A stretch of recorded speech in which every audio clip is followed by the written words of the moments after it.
Grandmaster Nabajyoti লাহন সোঁৱৰণী সদৌ টাংছুডু championship জিপাল গুৱাহাটীৰ DTRP ইনডোৰ ষ্টেডিয়াম 2 শতাধিক টাংছুডু খেলুৱৈৰ ক্ৰীড়া প্ৰদৰ্শন শনিবাৰৰ পৰা দুদিনীয়াকৈ ৰাধা গোবিন্দ বৰুৱা ক্ৰীড়া প্ৰকল্পৰ DTRP ইনডোৰ ষ্টেডিয়ামত অনুষ্ঠিত হৈছে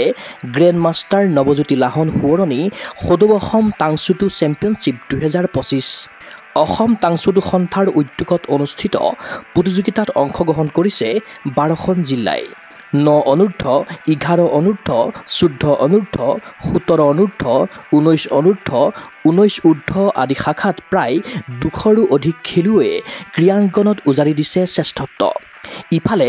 2026 চনৰ জানুৱাৰীত প্ৰথমবাৰৰ বাবে অসমে আয়োজন কৰিব ৰাষ্ট্ৰীয় টাংছুডু চেম্পিয়নশ্বিপ ঘৰুৱা মাটিত অনুষ্ঠিত হ'ব লগা নেশ্যনেল চেম্পিয়নশ্বিপত অসমৰ খেলুৱৈয়ে যাতে সুন্দৰ প্ৰদৰ্শন দাঙি ধৰিব পাৰে তাৰ বাবে প্ৰস্তুতি মেচ হিচাপে আয়োজন কৰা হৈছে এই ৰাজ্যিক প্ৰতিযোগিতা নেশ্যনেল চেম্পিয়নশ্বিপৰ উপৰি অনাগত সময়ত এছিয়ান চেম্পিয়নশ্বিপো অসমত অনুষ্ঠিত হোৱাৰ সম্ভাৱনাৰ কথা জনালে ৰাজ্যিক সম্পাদক দেৱজিৎ গগৈয়ে আমাৰ এখন গ্ৰেণ্ডমাষ্টাৰ নৱজ্যোতি লাহনৰ সোঁৱৰণীত আমি অল আছাম টাংছুডু চেম্পিয়নশ্বিপ অনুষ্ঠিত কৰিছোঁ 5 আৰু 6 তাৰিখে DTRP ইনডোৰ ষ্টেডিয়ামত অনুষ্ঠিত কৰা হৈছে অসমৰ প্ৰায় 10-12খন ডিষ্ট্ৰিক্টে ইয়াত অংশগ্ৰহণ কৰিছে যিহেতু আমি আগন্তুক নেশ্যনেল চেম্পিয়নশ্বিপ অসমত অনুষ্ঠিত কৰিবলৈ গৈ আছোঁ তাৰ এটা জাষ্ট প্ৰিপেৰেশ্যন হিচাপে আমি এই খেলখন আৰম্ভ কৰিছোঁ অল আছাম চেম্পিয়নশ্বিপখন যাতে আমাৰ ল'ৰা ছোৱালীবিলাকে ভাৰতৰ বিভিন্ন ৰাজ্যৰ পৰা অহা খেলুৱৈসকলৰ লগত যাতে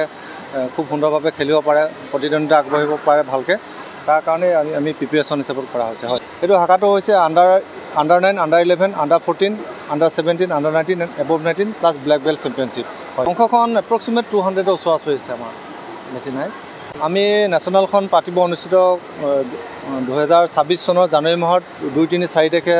আমাৰ পাতাৰ সিদ্ধান্ত গ্ৰহণ কৰা হৈছে যিহেতু আজি আমি অসমৰ বিভিন্ন জিলাৰ পৰা আমাৰ যিসকল কাৰিকৰী কৰ্মকৰ্তা বিষয়ববী আমাৰ সন্থাৰ বিষয়ববী আহি উপস্থিত হৈছে তেওঁলোকৰ লগত আমি গধূলি আজি এখন আমাৰ কাৰ্যকৰী সভা অনুষ্ঠিত হ'ব সভাতে আমি সম্পূৰ্ণ সিদ্ধান্ত গ্ৰহণ কৰিম যিহেতু আমাৰ ডেটটো ঠিক কৰা হৈছে জানুৱাৰী 2-3-4 চনৰ আৰু আমি কিদৰে আগবাঢ়িব পাৰিম এতিয়া আমাৰ হাতত 5-6 মাহ সময় আছে সেই সময়ৰ ভিতৰতে আমি ল'ৰা ছোৱালীবিলাক কেনেকৈ ৰাখিম খোৱা বোৱা কেনেকৈ দিম গোটেই বস্তুটো প্ৰিপেৰেশ্যন কৰি আমি তাৰ সঠিক সিদ্ধান্ত লোৱা হ'ব হয় পোনপ্ৰথমবাৰৰ কাৰণে হ'ব আৰু এটা ভাল খবৰ আছে যদি আমাৰ ফেডাৰেশ্যনে দিয়ে আমি এছিয়ান চেম্পিয়নশ্বিপো খুব সম্ভৱ অসমতে অনুষ্ঠিত কৰিম প্ৰতিযোগিতাস্থলীত উপস্থিত থাকি আনন্দিত অসম টাংছুডু সন্থাৰ সভাপতি মনোৰঞ্জন বৰগোহাঁই এনে ৰাজ্যিক প্ৰতিযোগিতাই আগন্তুক নেশ্যনেলৰ বাবে অসমৰ খেলুৱৈক সাজু কৰি তুলিব বুলি আশাবাদী ৰাজ্যিক সভাপতিগৰাকী নিশ্চয়কৈ এইটো আমাৰ বৰ আদৰণীয় পদক্ষেপ এইবাৰেই নহয় আমি অসমত বহুবাৰ অল আছাম চেম্পিয়নশ্বিপ কৰিছোঁ আমাৰ ল'ৰা ছোৱালীবিলাকে দিল্লী বা অন্য ৰাষ্ট্ৰীয় পৰ্যায়ৰ খেলতো অংশগ্ৰহণ কৰিছে আমাৰ টাংছুডু বা কোৰিয়ান কাৰাটে এই আৰ্টটোৱে আমাৰ অসমলৈ আমাৰ ল'ৰা ছোৱালীয়ে যথেষ্ট গৌৰৱ কঢ়িয়াই আনিছে কিন্তু এইবাৰ আমি আমাৰ দেৱজিৎ গগৈ ক'লে আমাৰ প্ৰধান সম্পাদক যে এইবাৰ আমি অসমত ৰাষ্ট্ৰীয় চেম্পিয়নশ্বিপ নেশ্যনেল ইভেণ্টটো পাতিবলৈ মনস্থ কৰিছোঁ আৰু আশা কৰিছোঁ ভাৰতবৰ্ষৰ গোটেই ৰাজ্যৰ পৰা যিসকল খেলুৱৈ ইয়াতে আহিব আৰু আমাৰ অসমৰ আমাৰ খেলুৱৈ আমাৰ ষ্টুডেণ্টছবিলাকেও ভাল পাৰফৰ্মেঞ্চ দেখাব পাৰিব উল্লেখ্য যে 80 দশকতে প্ৰথমবাৰৰ বাবে টাংছুডু ক্ৰীড়া অসমলৈ আনিছিল গ্ৰেণ্ডমাষ্টাৰ নৱজ্যোতি লাহনে তেতিয়াৰে পৰা তেওঁক অসমৰ টাংছুডু পৰিয়ালে গুৰু হিচাপে জ্ঞান কৰি আহিছে গ্ৰেণ্ডমাষ্টাৰ নৱজ্যোতি লাহন এই ইহ সংসাৰত নাথাকিলেও স্মৰণ কৰাৰ নিমিত্তে তেওঁ সোঁৱৰণত এই প্ৰতিযোগিতাখন আয়োজন কৰিছে অসম টাংছুডু সন্থাই আমাৰ গ্ৰেণ্ডমাষ্টাৰ নৱজ্যোতি লাহন মোৰ শিক্ষাগুৰু লগতে আমাৰ সকলো টাংছুডু যিমান খেলুৱৈ আছে তেওঁলোকৰো শিক্ষাগুৰু হয় তেখেতে 1984-83 তেনেকুৱাত তেখেতে অসমলৈ আৰ্টটো আনিছিলে ৰাজা ডেচিকান আছিলে তেখেতৰ গ্ৰেণ্ডমাষ্টাৰ আৰু তেখেতে মালয়েছিয়াত গৈ শিকি আমাৰ ৱৰ্ল্ডৰ যিজন প্ৰেছিডেণ্ট আছিলে মানে টাংছুডু যিজন গ্ৰেণ্ডমাষ্টাৰ প্লাছ ফাউণ্ডাৰ ৱাংকি তেখেতৰ পৰা তেখেতে সেইটো টাইমত কি বুলি কয় প্ৰশিক্ষণ লৈ পিনি ব্লেক বেল্ট লৈছিলে ব্লেক বেল্ট ছেকেণ্ড ৰাউণ্ড লৈছিলে তেখেতৰ সোঁৱৰণীত আমি যিহেতু তেখেত আমাৰ মাজত নাই তেখেতৰ সোঁৱৰণীত আমি এই অনুষ্ঠানটো পতাৰ সিদ্ধান্ত গ্ৰহণ কৰিছিলোঁ যাতে আমি তেখেতক সোঁৱৰণত আমি তেখেতক যাতে আমি সদায় মনত ৰাখিব পাৰোঁ, স্মৰণ কৰি থাকিব পাৰোঁ, সেই উদ্দেশ্যে এই খেলখন আমি অনুষ্ঠিত কৰিছোঁ। ক্ৰীড়া অনুৰাগীৰ আশা সাফল্যমণ্ডিত হওক গ্ৰেণ্ড মাষ্টাৰ